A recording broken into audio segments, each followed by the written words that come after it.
Hello, I'm Brian Hoelscher, Executive Director and CEO at the St. Louis Metropolitan Sewer District. I want to talk to you today about stormwater. History of stormwater funding in MSD has been going on for the last couple years. Back in April 2016, the voters approved a proposition to provide funding so that MSD may own and operate all of the public storm sewer system. For the first time ever, MSD had the ability to repair and maintain these systems throughout the district. We're now going to come to the public to see if they would also like us to provide another district-wide service.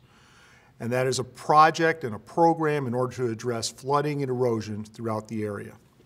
Examples of the type of problems we address are shown on this slide. Starting from the left-hand side is localized flooding. People experience flooding in their backyards, either because something's been blocked up or just because the property wasn't originally graded. This causes them problems and degrades the value of the property. Another example is shown on the middle slide. This is an example of creek erosion. We happen to show a slide here where the erosion is impacting local roads. It can also impact a property. The final one is regional flooding. This would be flooding that's associated with a local creek or stream. It can occur in large rivers, such as in the Merrimack floodplain, but can also occur on any property that's located with a creek in its backyard. How big is the issue we're trying to address? This map shows the stormwater issues that we know currently exist. There's about 500 of them, and it's estimated that the cost to resolve these would be $500 million. Right now, MSD has no funds to address these issues. How are we going to address these issues? There's various options and various ways that we can do that. If you take a look on the left-hand side, the first is property buyouts. In a lot of instances, homes are located in floodplains, or there can be erosion that's so severe that the only alternative is to go ahead and buy those property owners out and get them out of the way of danger. If you take a look on the right side, sometimes when we purchase properties, we can then take those properties and use them to provide additional stormwater protection by building basins to hold the water after a storm so that it doesn't flood downstream customers. This slide shows the typical solutions for erosion issues.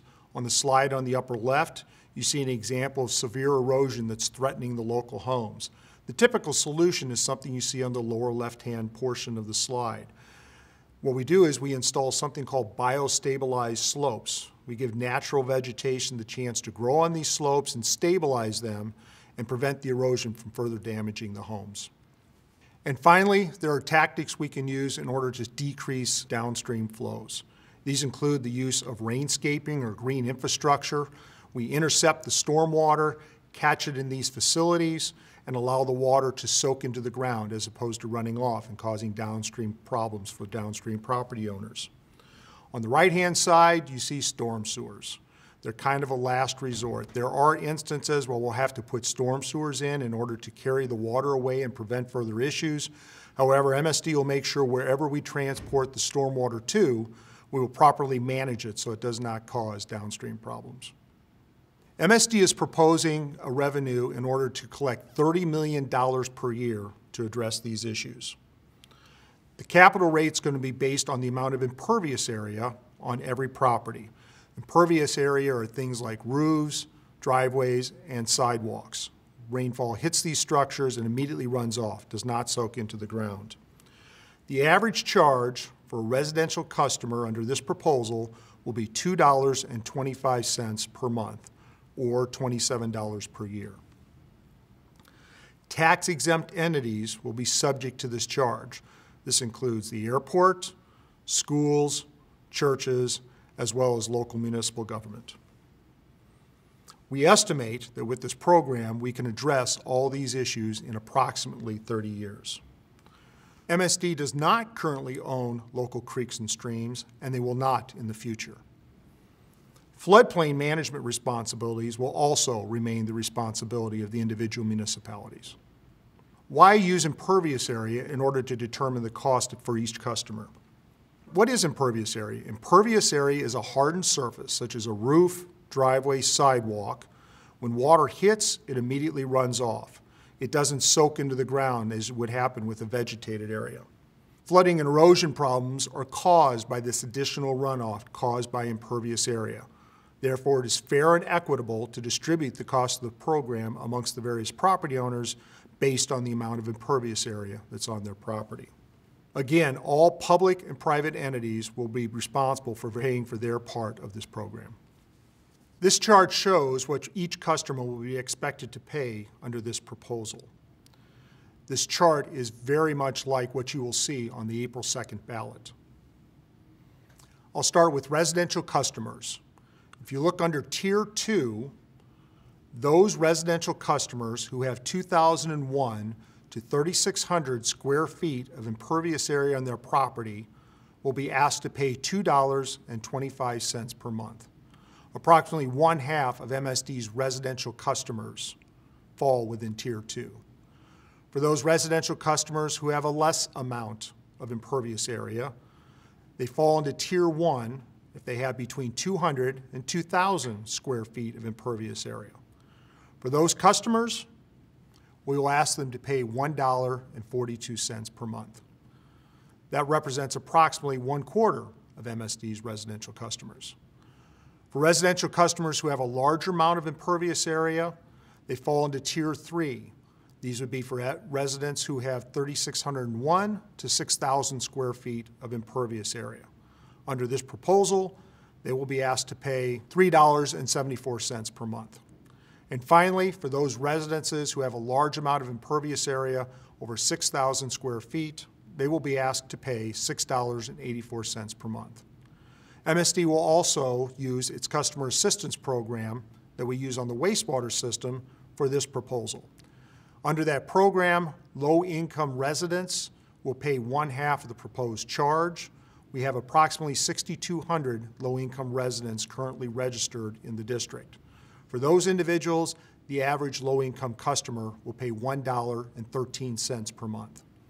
In total, the residential customers represent approximately $14 million of the $30 million program. We will also bill non-residential customers. These include multifamily units, commercial properties, and industrial properties. We will charge them by ERU. An ERU is 2,600 square feet, and that represents the average amount of impervious area on the average residential property. We will bill commercial customers $2.25 per month per ERU. MSD has identified just over 600,000 ERUs of impervious area on these non-residential properties. That will generate a revenue of just over $16 million for a total program of $30 million. The next slide shows how MSD will implement this program. For those customers who are currently wastewater customers and are receiving a monthly bill, the new charge would show up as an additional line item on that existing monthly bill. For the average residential customer, that would be $2.25 per month. MSD also has customers who are not currently wastewater customers. Some of these properties have a large amount of impervious area. An example would be a parking lot that doesn't generate wastewater but will generate stormwater runoff. For those properties, we will bill them monthly a charge equal to only the new stormwater charge.